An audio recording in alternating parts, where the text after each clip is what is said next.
Hello guys, and the 15 or so girls that probably watch my videos. Welcome to another Rare Games I Own video. I pulled together a few more titles to talk about. I like doing these videos in smaller little chunks. I mean, yes, I could probably pull together 15 or 20 games each time, but I know some people don't like watching videos that, last 15 minutes or more. So I like keeping them small little chunks, doing them every once in a while. That way you can get in, get out, go take a dump, whatever you have to do in your important lives. So here we go. Up first is a badass title from Working Designs on the PS1. It is Elemental Gearbolt. Super shiny cover there, kind of makes it hard to see the art. Even the manual inside is all nice and foil shiny. I know I mentioned this many times in the past, but I loved Working Designs for their care in their packaging. It is a hybrid shooter and RPG. Really cool graphics. The animations in the game are all hand-drawn. This tends to go for that like $30 to $40 range, with every once in a while one going for like 50 or 60 bucks for no apparent reason. Someone like needed it in perfect condition at that moment, so they had to pay $60 to get it. But this is like that $34 range, not really expensive, but this is one of those games I never see like in the wild. Now, after doing the Video Game Sellers episodes, being out the flea market consistently week after week, going to pawn shops and thrift stores and stuff, fairly often, at least, compared to before, it's just one that I never see in the wild. So it's not terribly expensive to pick up online. It's just to find like a complete copy, out at the flea market or something. It seems to be pretty rare, at least in my area. A cool feature about the game is that you could use the gun con or other light guns, or just the standard controller. So it had many different ways to play it. Check it out, Elemental Gearbolt. Shining Force CD has definitely jumped up in price from when I picked this up on eBay a few years ago. I think I paid like 40 or 50 bucks. Now it consistently goes from like 60 all the way up to $100. I mean, just recently, when I was checking out the prices, every day the price changed. It was like one day was 70, then one day was 90, the next day was 65, and they were all for complete open copies. So, very odd price range. This collects all of the Game Gear Shining Force games. You actually get 4 games in one on this, with updated, like, enhanced graphics. It's one of my favorite Shining Force games, so I definitely recommend it.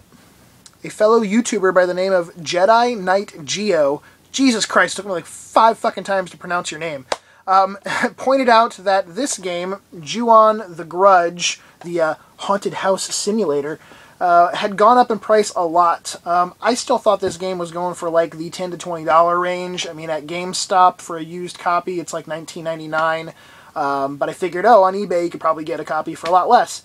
No, it's going for like 40 or 50 bucks for an open copy, and they said they saw one sealed go for like $80. It's kind of ridiculous. I mean, I know there's not a lot of horror games in general on the Wii, but this definitely wouldn't be one of my higher recommendations. So to see it go for that much was pretty ridiculous. Give it a try. I mean, like I mentioned, I originally talked about this in my horror games on the Wii, and that's where they, Jedi Knight Geo had mentioned this had gone up in price. I had said, definitely put it towards the rear of checking out horror games on the Wii, but, if you like haunted houses, like I do, I mean, they are fun, and you don't mind not having, like, full control over what's going on or with the character, then maybe give it a try. I am just really surprised that this game went up in price like that. Recently, I've been talking with a lot of fellow YouTubers about shmups, bullet hell shooters, shoot-em-ups, whatever you want to call them, and I wanted to share some more of my favorite ones, and this is definitely one of them. Ikaruga on the GameCube. I remember the day I picked this up. It was with Fatal Frame 3. It wasn't the release day or anything, but ever since then, this has definitely been one of my favorites. One of my favorite features is you can change the polarity, the color of your ship, from black to white. If your ship is white, you can absorb enemy white bullets and then store them up and release them as weapons of their own. And you can do the same, vice versa. If your ship's black, you can get the black bullets. It's about $40 or $50 it tends to go for on eBay. I remember, I think when it came out, I had to wait for a used copy to come in because the store only had like one or 2 copies shipped to them, and they were gone immediately. People were waiting for it. And then, when they finally got a used one traded in, I snatched it right up. It's been one of my favorites ever since. It's put out by Treasure. They make kick-ass games. You probably know that if you know who Treasure is. But I highly, highly recommend this to shoot 'em up fans.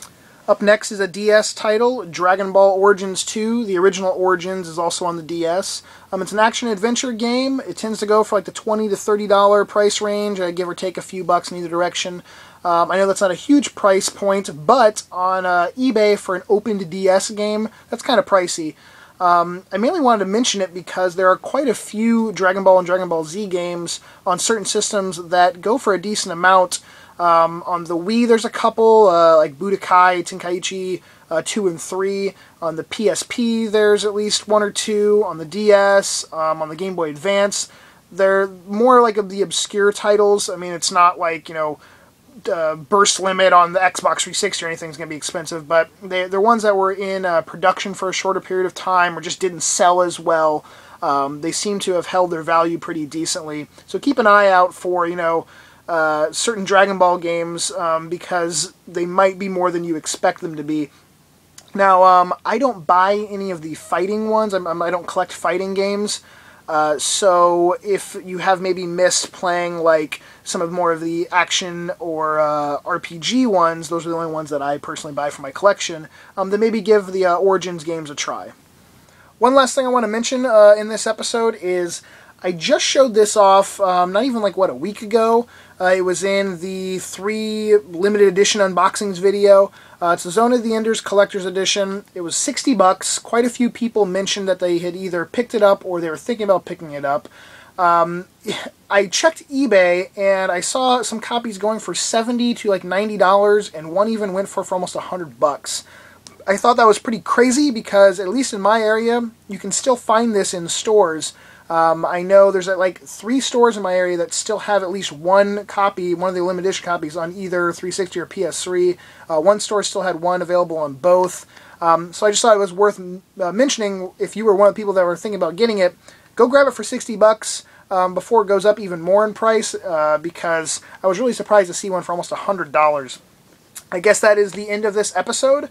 Thank you for watching as always. Like, comment, subscribe, do all that crap. High fives. I'll talk to you guys later. Peace.